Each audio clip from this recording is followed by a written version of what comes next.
Yo, what's up, y'all? And welcome to the Golden Lord Faith build. In contrast to the other builds I usually make, which tend to be pretty freaking dark, we have followed the route of... Bro, get out the way, bro. Anything that's golden, powerful, and sexy, of course. And if you're wondering why I made this build, is because Queen Marika is... she's into Elden Lord, so that's what I had to do. I don't care what you did to that Elden Ring, sweetheart. I hope you smash me with the hammer, please.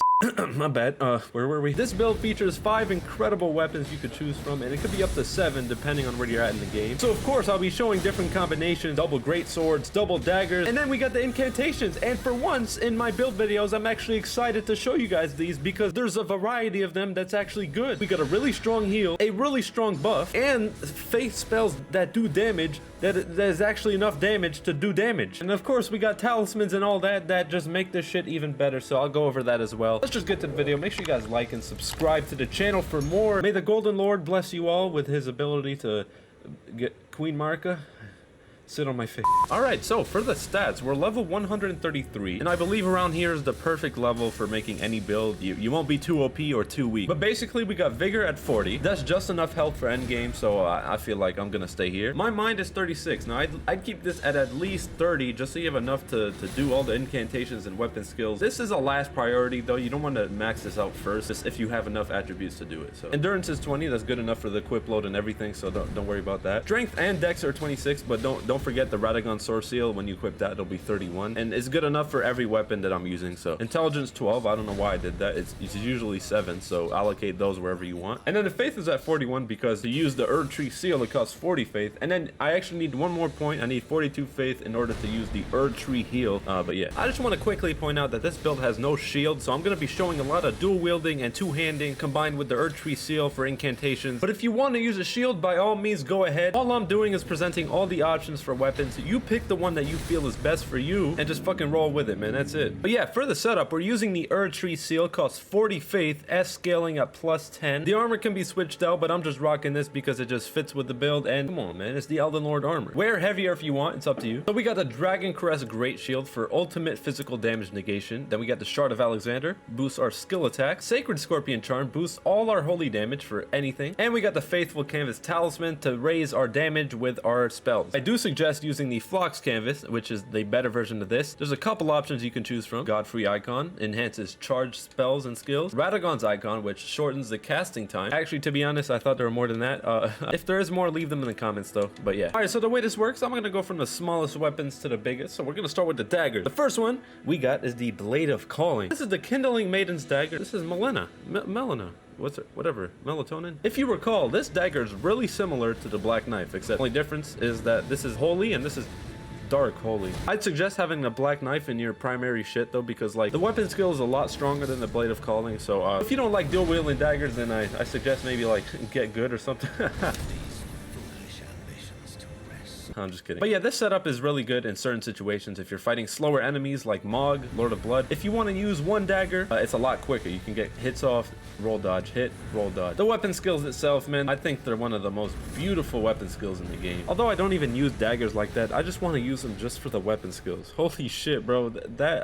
Oh my god, I just love them. Alright, let's move on. Next up, we got the Golden Order Greatsword and the Inseparable Sword. Now, this sword is definitely top 10 most beautiful weapons in the game if we're talking about the weapon art, the design. I mean, it's literally modeled after the Elden Ring. I don't know. Although it's a good greatsword, the skill takes way too long to power up, and it's even longer than Malekith's Black Blade. You cannot rely on this sword to be your primary use of damage. So to compensate, we have the Inseparable Sword, and we're dual wielding with this as the primary weapon. Although the weapon skill is pretty bland, it's actually pretty powerful along with the sword itself. It's about 700 attack power while it's in my right hand. So, and after you do the attack, your weapon becomes imbued and holy. So that's pretty cool, I guess. If we're being honest though, and we're trying to go the most damaging route, obviously we're going with the Blasphemous blade. Now this is another option. Holy and oh my god, I just realized you could dual wield holy and hell. Holy hell, that's the build name. If you got a better name, leave it in the comments. Alright, so next up we got Envoy's Horn. This is a weapon that I thought was just complete ass when I first heard of it, and then as soon as I blew my first bubbles, I was blown away. I'm sorry. The damage was actually crazy, and I actually use this pretty often, even though hammers aren't my style. I kind of fuck with it, especially this one. I could just spam bubbles and just sit there and watch them suffer for my SpongeBob abilities. By the way, I just came up with this. I don't know what happens to me at 2 in the morning, but if you want an actual SpongeBob build, then use the jellyfish shield and Envoy's horn. All you gotta do is blow bubbles, and you got a fucking jellyfish to protect you. We also got Marika's hammer, which I believe is a stronger one than Envoy's horn. The skill is pretty tough to pull off. It's a pretty reckless skill if it hits, but you don't get staggered in midair, and you can easily get hit and die. So pick your poison, man. Or I think that's the right thing to say, right? But one thing I don't suggest you do is dual wielding hammers. Basically, it's because the damage output difference between dual wielding and single wielding is basically nothing. And the LB attack for dual wielding is too slow. You'll get caught up and hit too many times, and it's just bullshit. I don't like it. You could try it if you want. And that's my take on the hammers we got for this build. Let's move on. So next up on this holy path of weapons is the Halo Scythe. What will bring Scythes to the next level is the weapon skill that they have. So for example, the Halo Scythe, it's an amazing long distance attack because the Ring of Light is actually really strong, and you could spam them until your enemy gets close. The thing that would have made this shit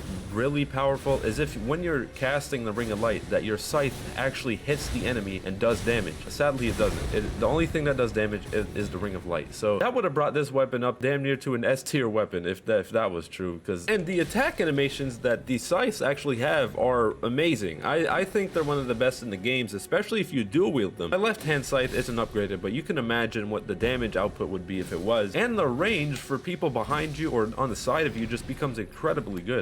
I feel like dual wielding Scythes or two-handing a single Scythe is the way to go. But yeah, and our final weapon is the Golden Halberd. The Golden Halberd probably has the worst attribute scalings in the game, but it's whatever. It has great reach. It does a lot of damage either way. I suggest using this either one-handed or two-handed. If you want to use one-handed, you can either use the jellyfish shield, but before you do that, make sure you use the weapon skill and buff with Golden Vow, jellyfish shield, buff with that, and you should be at about 900. Wow, I thought it'd be more than that. You know, it still does a lot of damage, whatever. I suggest using the running R1 attack. Jump attacks as well, very damaging. This weapon is being renamed to the Asmongold weapon. He completed the game using just this, so he showed that it's possible. Shout out to Asmongold, love that guy. All right, that was it for the weapons. Now we move on to the incantations. Obviously, we're using the Erdtree seal, and the first one we got is the Wrath of Gold. Literally, as soon as you're surrounded, all you gotta do is tap LB, and boom, they just go flying. But if you hold it, the radius gets bigger, and it does more damage. So not only that, in PvP, you could catch people off guard so many times. If you're cornering people or whatever, I just love this spell so much. I don't see how it could be bad, other than the fact that if someone hits you while you're casting it, you will get staggered. Unless that's just because my armor is light. I haven't tried it with heavy ass armor. Maybe I should. But let's move on. And now we got the lightning spear. But you're probably thinking, Trouble, that's lightning damage. That's not holy. What are you talking about? well, shut up. This is an amazing faith spell, and I'm not passing up an opportunity to not use this on the build. Literally from a really long distance, you can hit someone and do 330 damage with this lightning spear. Look at these cows. Look how fast he's gonna die. 800 damage. Look at this fucking rabbit. Goodbye. This shit is literally free quick damage that you can do anytime, and it doesn't even use that much mana at all. 100% recommend for any faith build, no matter what. It says lightning, we'll call it golden spear, fuck it. Next up is the Erdtree heal. This one costs 42 faith, but it's all worth the points. It's the best heal in the game, hands down. It's even better than using a flask. I was around like 10% health and went up all the way to 100, I think. And it's just, you need to have this if you're in late game or if you're doing PvP, like I said. But yeah, that's the heal we got. Next attack we got is the Crucible horn. If you fought a Crucible Knight, you've definitely seen this before. Although it may not be good in PvP, it does a lot of damage, and you can send enemies flying up into the sky. I think this is a more fun faith spell to use. It may not be the most powerful, but it is a Erdtree incantation, so it's also boosted by our seal, the Erdtree seal. So, but yeah, that was it. Now the final faith attack spell we got is the Elden Stars. Gonna be honest, this shit is ass. It's not worth it. The only thing that it does is annoy people in PvP. All it does is poke people with little stars, and then it just like does like a cute little explosion for 400, 500 damage. I don't know. They kind of ruined it with this one. I was expecting something more powerful when you read the word Elden in a freaking incantation, but it's whatever. And of course, we got the Golden Vow. We had to end it off on a good note. Use it anytime. It buffs your weapon, buffs everything you do. But yeah, that was it. That was the Golden Lord Faith build. Like I said, there's no shield with this weapon, so I showed a lot of dual wielding and two-handing and all that. But if you want to use a shield, then pick the best weapon that I showed and freaking use that with a shield. Do whatever you want, man. I'm just giving y'all the options because that's what I would want. Make sure you guys like, subscribe to the channel, and let me know what build you want to see next. I might transition into maybe like some challenge runs or some shit, completing the game naked or I don't know, whatever. And I'll see y'all next time, man. I'm out. Peace.